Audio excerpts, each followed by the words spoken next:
So my name is Steve Mantis, and you've already heard I'm with the Ontario Network of Injured Workers Groups and on the steering committee for our conference and moving forward. It's my pleasure today to facilitate the panel from the perspective of people with lived experience. And once again, we're trying to kind of think about the strategy that we put on the table, our draft strategy, and how does that work for people with lived experience? And of course, what we're doing in this room is happening 4 more times with different stakeholder groups over the next couple or 3 hours. So we've got a fair amount of time for discussion after the presentations. And we want to encourage you to be thinking about that, add your both experience and your questions when that time comes. And so maybe what I'll do is I'll start right away with our first panelist, which is Janet Patterson. Thanks, Steve. Hi, my name is Janet Patterson, and I am from Thunder Bay. It's interesting reading the platform. It really had me thinking a lot. I'm an injured worker. I broke my back at work when I was 27 years old, and that was kind of the start of things for me. A year later, I had a fusion done, and eventually I was able to get back to work again. I recall the doctor saying to me that I had the cleanest slices he had ever seen in a spine before, so apparently that has worked well. However, with that return to work came limitations, and I remember they said to me, you can't sit, you can't stand for any length of time. You can't bend, you can't twist, and you can't stretch. And I'm thinking, okay, so what exactly am I going to be doing? So at that time, I remember saying, I think I'm going to become a mattress tester, because I figured it would fit what my limitations were. But that was the start for me with thinking about being outside of the box. And for a lot of years, I've always had to do the modifications, a regular 9-to-5 job, 40 hours a week, just did not work for me. Probably about 7 years after I had my fusion done, I started working with a nonprofit organization that provided caregiving services to family members who had disabilities. And they could have been developmental, they could have been mental, whatever the varying disabilities were, physical disabilities. And I started working with them, I started working with them, and it was a job I did well. I really enjoyed my work a lot. And a few years later, I got jumped at work. And again, it came down to, I was severely injured in that it messed up my low back fusion as well as I had a lot of permanent impairments from in my neck and that too. But again, it came down to looking at, what do I do now? And at the time when I was jumped, I was doing respite caregiving, but I was also doing an on-call position, which was management. So somehow my on-call position became my modified work. So I went from a full-time job to 5-hour, basically 1 week a month I would be doing the on-call. And that became my on-call, my modified work. Eventually, they told me at a meeting that I had problems walking into the room. I had major mobility issues, and they said, well, you can't do that work anymore. And I was close to being out of the door, except WSIB had threatened the employer that you are, if you don't give her some kind of work, we're going to fine you. So it starts again, the challenges, because now they say, okay, fine, we don't want to be fined, so we're going to create this job for you. But it came, like they said, bring a book with you. Don't play computer games, but bring a book. In other words, it's not really a job. It's not anything that's meaningful. I've said to them, when I was a respite worker, you get an annual evaluation, and they used to always say, what a great job I'm doing. And I said, like, nobody can possibly be this good. Like, you know, they were very happy with my work. And now all of a sudden I am disposable. I'm nothing. It does serious damage to your mental well-being too. I can recall where I was working under the finance manager, and I was asking, oh, is there anything I can do? And he'd haul me around desk to desk, and, oh, do you have any jobs that she could do? It can be really mundane, something you don't want to do at all. And it's just like, I'm standing here. Do you know what you're saying? They don't, when I read this platform, I think, like, what potential there is. And I mean, coming from an agency that does caregiving, they should be all over this. I wonder, I know we were having a conversation at our table, and at our table it was injured workers. There was 5 of us sitting there. But I said to them, how many of you do you identify as an injured worker, or do you identify as a disabled worker? And I know for me, I really struggled over the years, because I'm doing actually wonderfully well right now, but for many years, to walk was like, I mean, I had an assessment done and the doctor says, I cannot believe you're walking. He thought I'd be in a wheelchair for sure because of just what was going on with my spine and that.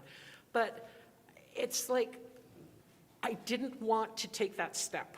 Like, I was just like, nope, I'm just gonna keep trying. And it's,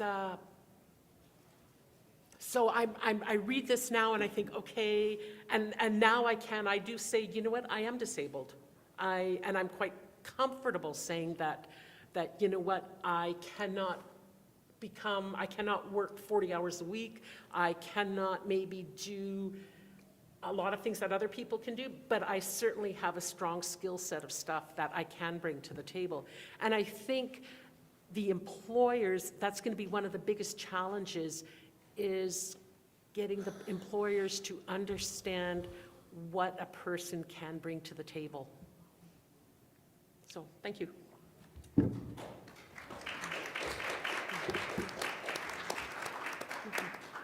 Thank you, Janet. And now we're going to go to the far end of the table, and Tim Rose, you're up, Tim. Yeah.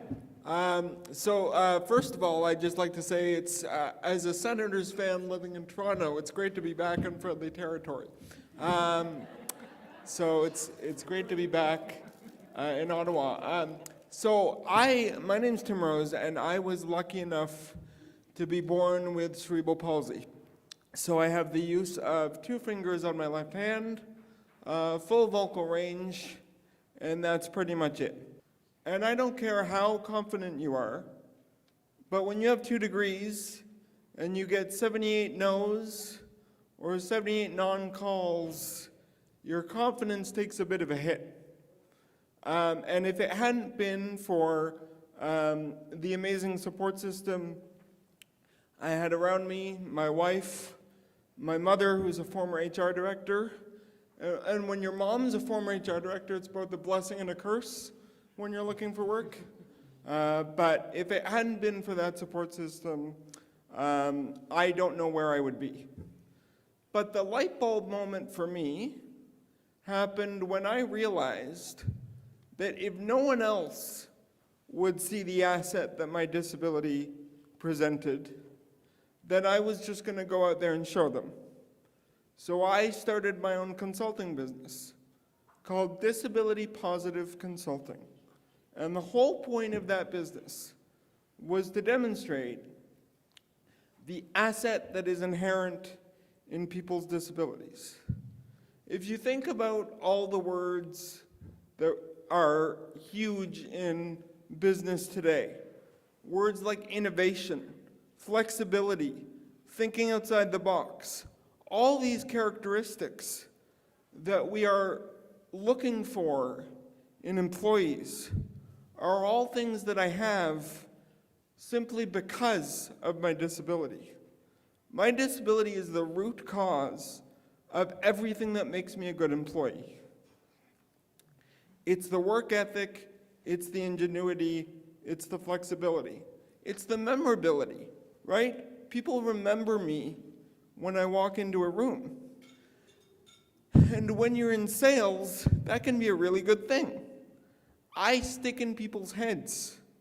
Sometimes you don't want to stick in people's heads, but when you do, it's a really good thing. So once that light bulb moment hit for me, and once I decided, okay, this is how I'm going to turn this around. This is how I'm going to turn these last 4 years of struggle and challenge and pain to make it worth it for me. And I did that. And since I've done that, my career has been on a fairly steep upward trajectory. I started by getting a job with a disability and employment agency, or an online employment platform, I should say, to build out their disability portfolio, using the experiences that I'd had to change the way that we think about disability employment. And then from there, I got offered an opportunity to move into the corporate sector. A senior executive with CIBC came to me and said, "What would it take for you to jump to our side?" And I said, "Not much." And I'm delighted to have made that move because I feel more like a change maker in the corporate sector than I ever did in the nonprofit or disability sectors. I feel more like a trailblazer in this sector, and it's because they have recognized that my disability brings a unique perspective and a unique lens to things that they don't have. So when we're thinking about this national strategy, what I'm thinking about is, A, how do we make sure the corporate sector is involved? But more importantly, B, how to make sure that we're innovative and that we're thinking about things in a new way. Because one word that's not in the draft strategy that I would love to see included more than once is innovation. Because this is where this all comes down to. We could have this conversation until we're blue in the face, but we've been having it for years. And frankly, the needle isn't moving fast enough. It is moving, but it's not moving fast enough. So how can we rethink, reframe, and readjust the way that disability is perceived in the working world? And in many ways, in my mind, it has to start with corporate and government. Those are the two big ones we need to overcome, because if they get in line and they start putting money in this, think of the power that that could show all the other small businesses out there. And so, one of the words that is used in the draft strategy is disability confident. And I would like to also use the word disability positive, because my disability is the asset that I bring to the table. I don't bring assets in spite of my disability. The disability itself is the asset. And so how can we capture that in the national strategy? And how can we focus on rethinking the way that disability is perceived so that someone like me with 2 degrees doesn't have to go through the 4 years that I went through? And I think I'll leave it there, but I would welcome any questions. Thank you.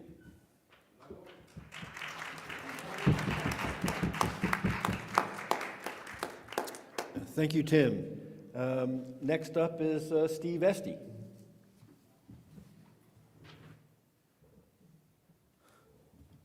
Is it turned on? Can you Yeah, hear me? you're good. Yeah, okay. I was hoping I was going to be last, Steve. I wasn't sure. We didn't get it sorted out in advance. Good afternoon, everyone. My name is Steve Esty. I'm with the Council of Canadians with Disabilities. And I have a tendency to speak too loud, people tell me. So if I'm too loud, just hold up your hand and I'll get away from the microphone, okay? I took a little bit of a different tack with this than my colleagues here on the panel. talking about lived experience. For folks who know me, for the last close to 20 years, much of my lived experience has been around my work in the Convention on the Rights of People with Disabilities, the UN Convention. So I wanted to take a moment or two to sort of situate this conference in that broader context, because I think it's helpful as we move forward with a national strategy to see how that connects. I mean, folks this morning in the plenary discussion were talking about the UN Convention, and to me, as someone who's involved with that, this conference and the work that you, Steve, and your colleagues are doing very much is an expression of the value of that convention. And I see this really as an excellent example of the way that the UN Convention can be applied across the disability world. So I wanted to try and highlight that for you and for others, because maybe there are people here that are working in other areas that might be able to take the kind of template that you guys have developed around employment and apply it to other rights and so on. So I'd say I've been involved with the UN Convention for a long time, and I'd just briefly say to you that the first meetings of the UN Convention for the drafting started in 2002, and we worked from 2002 to 2006 at the United Nations in New York to draft the convention. I was the advisor from civil society to the Canadian government during those times, so I've been involved with the convention for, I guess, 16 years now, which is a bloody long time when it comes out of my mouth like that. Maybe I need to do something else, I don't know. In any case, through that work, I become quite familiar with the processes around the convention and so on. The convention was adopted by the UN General Assembly on December 6th of 2007, I think, or December 7th of 2006, one or the other. And Canada signed a convention shortly thereafter, and we ratified the convention in March of 2010, which is a long time ago. But we ratified the convention, and that put in place a process around implementing and reporting on how we're doing with implementing. So it's that I want to speak a little bit about here today. In 2014, the Canadian government issued its first state report on the convention, and that kicked off a process with an experts committee in Geneva that led to back and forth between the experts committee and the government of Canada and civil society organizations. And very particularly, what happens is you have the government report that comes, and after that government report, the committee asks the government a series of questions. But the NGOs get involved with this at the point of the committee developing what the questions are. So when the government report comes out, basically what happens is the government talks about all the lovely things that it does in terms of it meeting its obligations with the UN Convention, and the committee asks questions about that. And we organized civil society to engage with the committee to say, these are the questions that you should be asking. So those questions get asked, and then the government provides a written response, and civil society can provide a written response as well. And that written response to the questions is what's called a shadow report or a parallel report.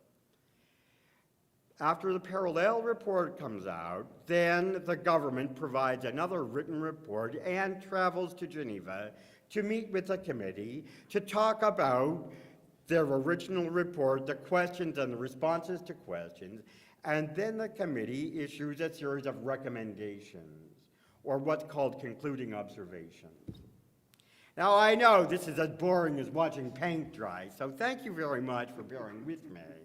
But I want to talk about a specific example of this, because I think that it helps and gets, I have 5 minutes left, or okay, all right, thank you. I think that it helps us as we're trying to develop a strategy here. So if you actually take the time to go and look at these reports And I, being the exciting kind of guy that I am, have done that. I've looked at these reports. I've in fact written some of them myself. So, if you look at this report in the area of employment, when the first Canadian government report came out that talked about employment, one of the things that they said, and I've written it down here, they talked about labor market development agreements. So the government report in 2014 said, through labor market agreements for persons with disabilities, LMAPDs, the Government of Canada allocates $22 million annually to provinces and territories to design and deliver programs to increase employment opportunities for persons with disabilities. That sounds great, $222 million, rock on. I wish I was a person with a disability in Canada, right? But there's more to the story than that, and that's what we're trying to get at. That's what this process back and forth with NGOs is about. So I said to you that once the government report comes out, then NGOs can suggest questions to the committee that the committee can ask the government. So we did that. We worked with organizations like CCRW to talk, and Steve, I remember you being involved with this as well, with injured workers. We talked about, this is what the government is saying, but what does that really mean for us as we're trying to move forward? So we proposed a question to the committee that said, the federal government provides millions of dollars in wage subsidies through a variety of federal and provincial agreements. Sorry, the bright lights are making it hard for me to read. Ask me any question, though. It's interrogation level in here. So the federal government provides millions of dollars in subsidies, yet many who work in the area argue that these subsidies are not effective in the longer term. So we suggested they ask that question, that the committee ask the question. That translated into a somewhat higher level thing from the committee, and they asked in paragraph 33 of the list of issues, please provide an update on further measures taken to increase levels of employment for persons with disabilities, including persons with intellectual and or psychosocial disabilities. Okay, so it's a pretty high level thing. But then the NGO round again has the opportunity to sort of tease that out a little bit. So in our shadow report, the response to the list of issues or questions from the government, we proposed and we wrote and said, Canada should work with all levels of government, unions and employers and civil society to create a harmonized approach to remove barriers to employment that are embedded in current laws, programs, and policies. So this is what we suggested to the committee. 2 minutes, okay, I'm almost there. We suggested this to the committee. The committee then, in turn, in its concluding observations, final recommendations, writes to the Government of Canada and said, the committee recommends that the state party adopt policies on employment for persons with disabilities, including Indigenous persons with disabilities, that guarantees access to employment, promotes work in an open, inclusive environment, and equal opportunities, gender equality, and provides reasonable accommodations for persons with disabilities. So again, it's a very high-level thing. But that concluding observation that comes from the committee then provides the impetus for mechanisms like this conference, for organizations, civil society groups to come together to say, how do we respond to that? So as we move forward with a strategy around employment, I would urge folks to consider this larger process around reporting, because where we are with this is we're halfway through the second round of this. So as we move with the reporting, we should keep in mind that we'll go to another round of reports with the UN committee where we can talk about this work and we can share this at the UN in Geneva. So this strategy, the national strategy that you're using, is very much a concrete response to that whole process. And I just wanted to explain that to folks. So there you are. Thank you very much.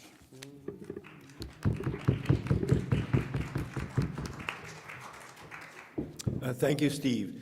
Now, the structure of all of our panels that are happening in the other rooms and upstairs, as well as the later, is that we include a researcher to help us think about how can we build in that measurement piece, that evaluation, and that leads to the accountability. Steve kind of talked a little bit about some of the political angles around that. So Dana House is here to help us on that research evaluation front.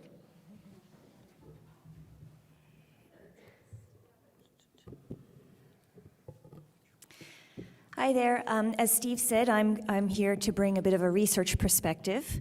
I'm a postdoctoral fellow with the Center for Research on Work Disability Policy, and I work at SafetyNet at Memorial University, which is a Center for Occupational Health and Safety Research.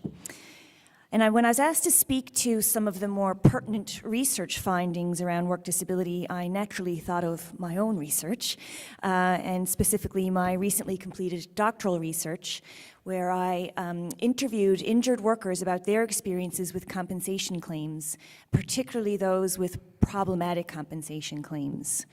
And what I heard was stories from injured workers who had gotten injured or sick at work, and who were trying to get well where possible and wanted to get back to work and certainly access the benefits to which they were entitled, but who were really tied up in a system in which they didn't feel supported and in which they didn't feel believed.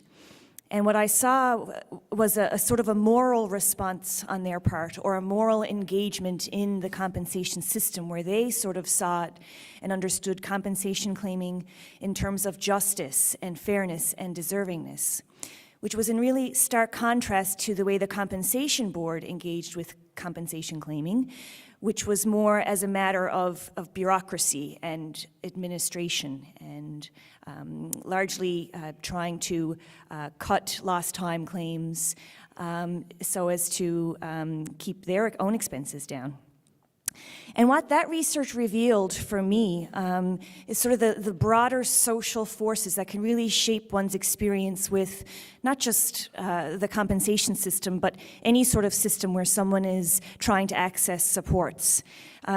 These broader forces such as neoliberal ideas around what a worker should look like. They are healthy and fit and forever engaged in efforts to remain that way, to be the most productive contributors to society. And as researchers, we question what are the ways we can change these sort of broadly shared ideas so that, for example, we can begin to conceive of disability as ability and see it from a more positive perspective. And the research also really highlighted the power of movements. And so the injured workers I spoke to in Ontario were largely part of the injured worker movement in that province, which Steve connected me to in many ways. And since having moved back to Newfoundland, where there really isn't a collective of injured workers, it's become very apparent to me the importance of collective action and the power of that, the movement and the coming together around a shared plan and strategy. And so as I was doing my doctoral research and now my postdoctoral research, I've been reading a lot of studies that basically document the impacts of work disability.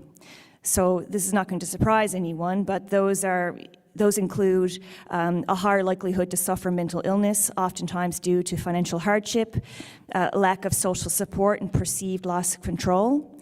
And certainly the research around return to work and compensation documents consequences for injured workers, which include worsening physical and mental health, strained and damaged relationships, chronic disability, and financial hardship and poverty. But there's also a body of literature that shows that the engagement of people with disabilities in work can promote recovery and rehabilitation or improved health outcomes, whatever they may look like. And that engagement in work can lower the risk of long-term incapacity, limits physical, mental, and social consequences. Certainly it promotes participation in society and improves well-being. So given the health and social, as well as economic impacts of work disability, some of which were mentioned over lunch, such as the untapped tax revenue and buying power of persons with disabilities who aren't employed, there's a mounting interest in studying and generating new policy and programming around work disability prevention and management. So a body of research, for example, has examined the predictors of employment for people with disabilities and has found that those who are more likely to be employed have a higher education, work in more professional occupations, which typically are those that have less physical labor or mobility involved. They typically have less severe disabilities, have participated in vocational rehabilitation, and have access to assistive technology. Similarly, research has identified the factors that can help persons with disabilities engage in work. And this research asked persons with disabilities themselves what helped them to get their jobs. And the factors they listed include strong self-advocacy and resilience, and within that they included knowledge and understanding of their workplace rights, as well as having a good grasp of the benefits and supports to which they're entitled and eligible for, as well as how those supports and benefits might be impacted once they begin earning an income. And they felt it was really important that that to engage in work, it's important to understand those things. Other factors include job-specific training, networking, having the relevant supports in place, and effective workplace accommodations. But on the other hand, the factors that have come up time and again in the research as roadblocks to employment for persons with disabilities include transportation-related challenges, difficulties with workplace accommodations, and discrimination, though it may be subtle, it's very much a factor, as well as stigma and the assumptions around what people with disabilities can and cannot do, and especially the fears that employers may have around the costs of accommodations or their ability to put them in place. So there's excellent research being done in Canada, certainly including all of the studies coming out of the Centre for Research on Work Disability Policy that include, and this is just an example, the array and effectiveness of workplace accommodations, as well as they're considering the feasibility of a searchable online resource for Canadians who are trying to find out more about workplace accommodations. There's research looking at the needs of youth transitioning from school to work, or the various kinds of transitions there. The availability, eligibility, and adequacy of disability supports and income supports, particular issues around mental health at work, as well as particular issues around episodic disabilities, the application of human rights protections, and the effectiveness of the regulatory and policy environment in supporting the labor engagement of persons with disabilities. And that's not an exhaustive list of all the work the Centre is doing. Relevant research is also coming out of a national partnership called the On the Move Partnership, which I'm connected with. And this program of research is really examining issues related to employment-related geographic mobility, which is really salient, certainly out of Newfoundland, where so many of us leave and go out to Ontario or the West for work. And basically, this partnership is really problematizing what's been a tendency to take the accomplishment of work-related travel for granted. And this is a central problem in work disability prevention, especially for people with disabilities that really limit their mobility. So a recent review I conducted of workplace accommodations, and those of particular concern to accessibility and transportation, revealed that workplace accommodations typically refer to changes to reduce barriers within the workplace, and less often deal with barriers outside of the workplace. And when requested, transportation-related accommodations are met with the most resistance in courts, and they're least likely to be granted, largely for two reasons. Because commute-related issues, transportation-related issues are typically seen as a personal responsibility, and because these things lie outside the workplace and are inherently unreasonable for an employer to accommodate. But there's still plenty to be studied. The effectiveness and cost-effectiveness of workplace accommodations, for example, is still poorly understood. And as was mentioned this morning, we need to better understand the issues for the different types of disabilities and the different severity of disability. So much of the research right now still lumps them all together and studies persons with disability without specifying the various types. As far as how research can support this strategy, I think this sort of speaks to something Steve said this morning. Research can really illuminate the context in which this strategy will roll out. So research is really capturing the changing world of work and the increase in precarious work, the increase in mobility, the aging population, and other sorts of big picture trends that really sort of contribute to the context in which this strategy will be implemented. And I sort of see, certainly will also, research can also play a role in the monitoring and measurement and accountability pillar of the strategy. Scans of existing literature as well as new research can be used to establish baseline measures and indicators of success. Certainly research can be used to help set goals and generate new data sets and to evaluate the progress and success of initiatives, as well as really understand the process and what's working well and what's not working well. And what excites me as a researcher is that this is a two-way street, and I already see, having read the strategy, new lines of research and inquiry are inspired from my reading of the strategy.